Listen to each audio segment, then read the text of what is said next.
and they make little changes along the way, and there's one where they get partway there and not. So the real world of cities, they're all over the map, and it's probably better to think, if you think of a strong mayor, at least think of it as a continuum. That maybe at one side there's this council manager where the mayors are the weakest, has the least authority, and then the other side there's some very strong cities, but there are all kinds of ranges in between. Just as an example, I was looking at an article just yesterday that based on a survey of cities across the country, and fairly recent, and it was very clear that a whole bunch of American cities give the mayor the veto power over ordinances, laws passed by the council, but don't give the mayor appointment authority. So they get that, yes, the mayor now can act like the president or the governor and veto things, but unlike the president and governor, they don't appoint folks. And vice versa. There are also a bunch of cities, we're not talking about 2 or 3, but a whole bunch of them, where the mayor has some appointment authority, but can't veto actions of the council.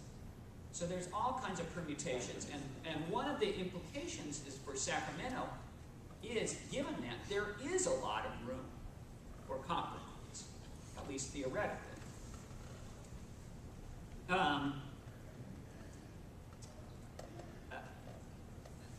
Fifth big point is that one of the things that does seem to come out of the academic literature is that, what matters, what's the most, if you want to give the mayor more authority, then it does seem to be critical to let he or she exercise more power over the budget. It's just, there's no way around the idea that the power of the purse strings are so important that if you want a mayor to be able to do more, then the mayor needs a role in preparing the budget, having a special, setting at least the priorities for the budget, things like that. And there's one article that sort of made this point real nicely, and I got it cited here if anybody's interested.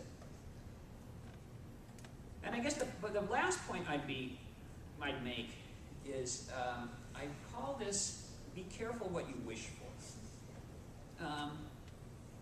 The strong mayor system can lead to giving the mayor more authority, but it can also lead to more, or I might say, I hate to say it, Sacramento, even more conflict and competition between and among elected officials. That is one of the things that you give the mayor the authority. You need to face the possibility that one of the things that can happen is what happens in state and local, in state and national government. That now it's easier for one branch to pit itself in opposition to the other, and partly to play the blame game, which is what we see, of course, all the time with Governor Schwarzenegger in the state legislature, with the various presidents and Congress, etc. So that becomes a danger. Again, that doesn't mean that you shouldn't necessarily move in that direction, but you need to be realistic about that. That moving to separating the branches so clearly creates this possibility that one of the things the mayor will do is sort of spend a lot of his time, or her time, blaming the council, and vice versa, and to define themselves in opposition to that. Again, I don't think that necessarily means that you don't want to go that direction. It's just a cost that you face along the way. Well, and it's one we've actually paid in recent years here. There has been much discussion in the press and elsewhere without changing the system of the council and mayor being in huge blood fights and nothing getting done as a result.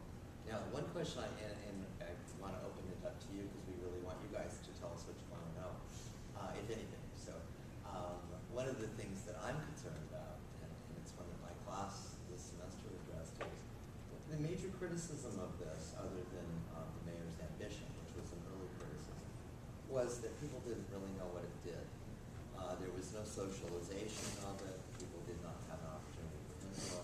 I think that's been rectified with the Charter Commission hearings and all over there was one all the time. get real people to pay attention to this when we know that they hate all politicians right now. They feel like their government is failing them. And we have no more resources, at least for the next 2 years, to put any money back into the system to try and rectify what we call problems with really programs, not with people. And the public really does blame elected officials for that. You know, there's the old adage that we don't care about who's our elected rep, but we tend to like them if things are going well. If things are going poorly, we hate them all. And every poll in California and around the country right now indicates that we think they're the scum of the earth. So is this the right time to be addressing systemic change?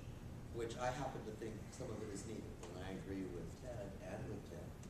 I think there's lots of room for change in a compromised way. And my class this semester was on building online communities and social networking. So I said if they came, they could, as their assignment, design a plan for how does the mayor and the council, both sides actually, open up this discussion to people who aren't habitually a part of the city council debate. Because I think that's critical. Tim is correct. You don't get represented unless you have someone of power in your district. That's still the case. Fortunately, New Thomas has grown, and they've had a good elected rep over there, and they have bus service, and if you live there, you can go places. But there were years that was not the case.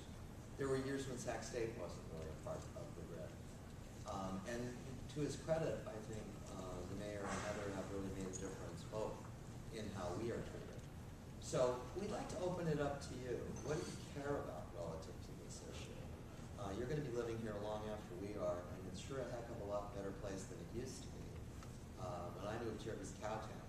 There were 146,000 people in the city of Sacramento.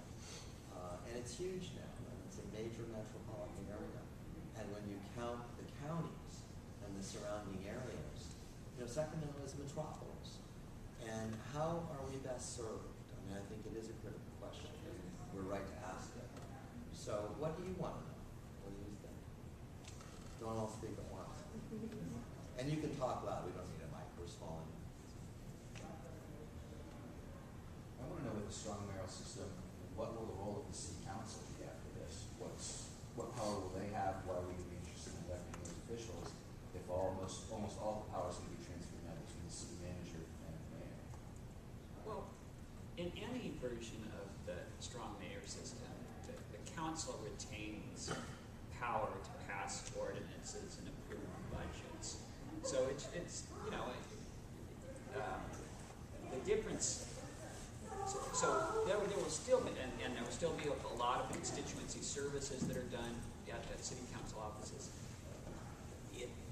So that would still be a very important. Well, they have to affirm many of the decisions. Yeah, and a lot of versions, a lot of versions of a strong mayor system, they end up,